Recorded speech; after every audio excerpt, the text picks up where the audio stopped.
నిజంగా ఈ ఒక మాట అడుగుతాను, ప్రశ్న తప్పైతే మనం ఎడిట్ చేసేద్దాం, అలాగే లేదంటే కంటిన్యూ చేద్దాం. ఏం పర్లేదు, అడుగమ్మ. అంత అమ్మాయిల గురించి మాట్లాడుతుంటారు ఇప్పుడు, అమ్మాయిల పిచ్చి అంత ఉందని నాకు అనిపించలేదు. మీకు ఎలా అనిపిస్తుంది ఒక సిస్టర్గా?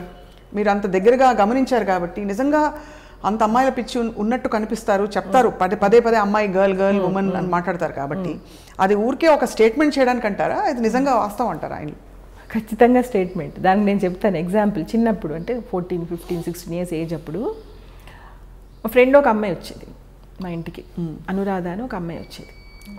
ఆ అమ్మాయిని అబ్బా మీ కళ్ళు ఎంత బాగున్నాయో అనేవాడు. అప్పట్లో అంత అమ్మాయి ఎదురుగుండా అమ్మాయిని కామెంట్ చేసేంత ధైర్యం ఎవరికి ఉండేది కాదు. అమ్మాయి చాలా మురిసిపోయేది, అబ్బా మీ అన్నయ్యకి నా కళ్ళు నచ్చినాయి అంటాను. తర్వాత నేను అన్నాను, ఏంట్రాము అమ్మాయిని అలా, అమ్మాయికి అసలు మెల్లకన్ను అని. అలా ఎలా అన్నావు అన్నాను. అబ్బా ఏదో ఎఫెక్ట్ కోసం అన్నానులే, నేను అసలు చూశాను ఏంటి అన్నాడు చిన్నప్పుడు. ఇప్పుడు జయసుధ గారు, శ్రీదేవి గారు వాళ్ళు చెప్తారు. జయసుధ గారు అంటారు, రాము గారు అందరిని అలా అనేస్తారండి, ఆయనకి ఏం ఉండదు అసలు. శ్రీదేవి గారితో అసలు మీరే అంటారు, జయసుధ నాతోనేమో అసలు మీరే అంటారు, నేనేం నమ్మను ఆయన చెప్పినవన్నీ సో అని అంటారు ఇప్పుడు జయసుధ గారు. మేము బ్యాంక్ వెళ్ళేవాళ్ళం నేను రాము కొన్ని రోజులు. నాకు అది బ్యాంక్ వెళ్ళి డబ్బులు డ్రా చేసుకోవడం రాదు, దాన్ని తీసుకెళ్ళేవాడు. అక్కడ క్యాషియర్ ఒక అమ్మాయి ఉండేది. ఆ అమ్మాయి కొంచెం అప్పుడే జస్ట్ జాబ్లో జాయిన్ అయ్యింది, చిన్నపిల్ల. మీ స్మైల్ చాలా బాగుందండి అన్నాడు వచ్చేప్పుడు. ఇంకా అమ్మాయి అసలు తర్వాత రాము రాకపోయినా తెగ స్మైల్స్ ఇచ్చేసి తెగ మురిసిపోయి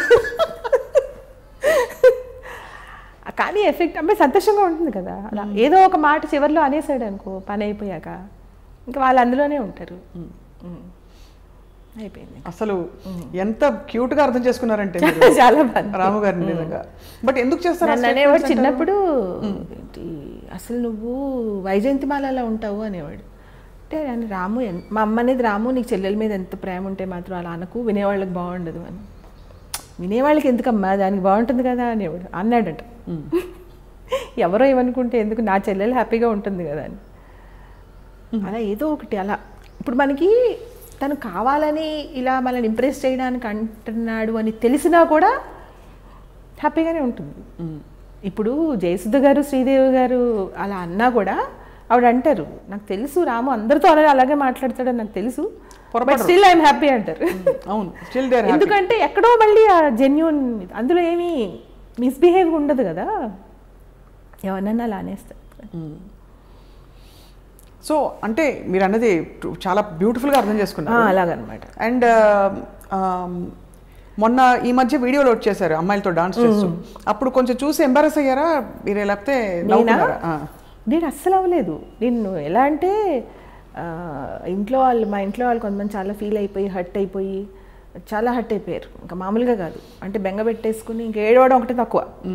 అంటే అప్పుడు నేను అది వాళ్ళ మెసేజ్, వాళ్ళు నాకు పెట్టిన మెసేజ్ రాముకు ఫార్వర్డ్ చేస్తే తను మెసేజ్ పెట్టాడు ఏమనంటే, ఇన్ని సంవత్సరాల నుంచి నన్ను చూసి నేనేంటో తెలిసి మన ఇంట్లో వాళ్ళే అలా అనుకున్నారు, నేనేదో ఎఫెక్ట్ కోసం చేస్తూ ఉంటాను అవన్నీ అన్నాడు.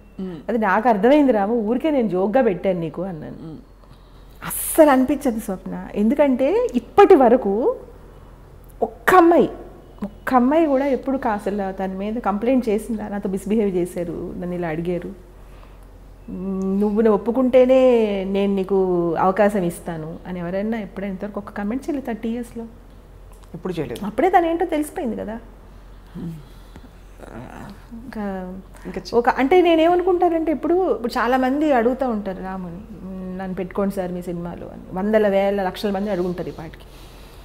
అప్పుడు రాము ఒక్కొక్కసారి టైం ఉంటే చెప్తాడు, లేదు నేను తర్వాత చూస్తాను అలా. ఒక్కొక్కసారి టైం లేనప్పుడు నో అని చెప్పేస్తాడు రూడ్గా. వాళ్ళు హట్ అయ్యేలా పెట్టచ్చు కదా. నన్ను ఆయన కండిషన్ పెట్టారు, నేను అందుకే ఒప్పుకోలేదని రాము మీద వేసి ఇచ్చి తిరిగి, అలా కూడా ఇప్పటివరకు ఎవరు అనలేదు. చాలామంది అలా చేస్తారు, హర్ట్ అయిపోయి ఇంకోలా పెట్టేస్తారు. ఇప్పుడు రాముకున్న రెప్యుటేషన్ అలా పెట్టేయచ్చు కదా, నమ్మేస్తారు కూడా ఎవరన్నా. అవును, నన్ను ఇలా కండిషన్ పెట్టారు, ఒప్పుకుంటేనే నేను పెట్టుకుంటాను సినిమాలో అన్నారు, అలా కూడా ఎవరు అనలేదు ఇప్పటి వరకు. ఎవరు అనలేదు ఇప్పటివరకు, నేను వెళ్ళలేదు. అవును, ఎప్పుడు అసలు రాలేదు. అండ్ చాలా అక్కడే దాని ఏంటో అర్థమైపోయింది కదా. చాలామంది చెప్తారు, లేదండి అలా అడిగారు ఆయన అందుకే నేను ఇంకెళ్ళడం మానేశాను అని చెప్తారు. పేరు ఎందుకు లేండి, ఒక ఆయన ఇలా అడిగారు అని చెప్తారు కొంతమంది. ఎవరో ఒక అమ్మాయి మాకు తెలిసిన అమ్మాయి అడిగిందన్నమాట, కొంచెం ఆయన పరిచయం చేయరా ఒకసారి, ఇది డిజైనర్లా, కాస్ట్యూమ్ డిజైనర్ లాగా. వెళ్తే ఆయన అన్నారంట, ఆయన తల కూడా ఎత్తలేదు, ఏదో రాసుకుంటున్నారంట, రాసుకుంటూ తల ఎత్తకుండా, సరే ఈవినింగ్ గెస్ట్ హౌస్కి వచ్చాయమ్మా మాట్లాడుకుందాం అన్నారంట.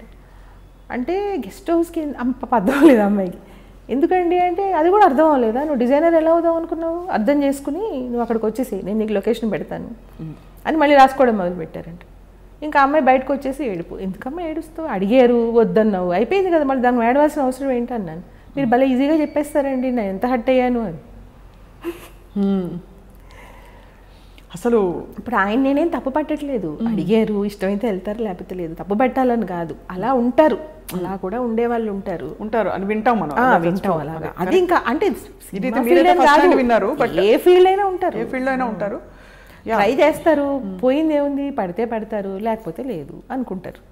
దాన్ని తప్పు పట్టకూడదు నా ఉద్దేశంలో. ఆయన ఏమి నేను ఫోర్స్ చేయలేదు కదమ్మా, అడిగారు అంతే, నీకు ఇష్టం లేదు అయిపోయింది, దాన్ని నువ్వు ఎందుకు బాధపడ్డావు ఎందుకు అన్నాను.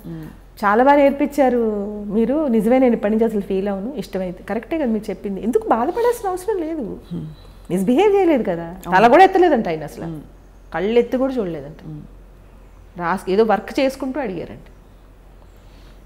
అలా అలవాటు చేసుకోవాలి, ఇంకా బాధపడకూడదు, ఎందుకు బాధపడటం ఎందుకు, అది రాము నేర్పించింది, అది బాధపడకూడదు ఎందుకు అంటే అవసరం లేదు, దాన్ని అంత చిన్న విషయాన్ని మిస్బిహేవ్ చేస్తే అప్పుడు బాధపడాలి.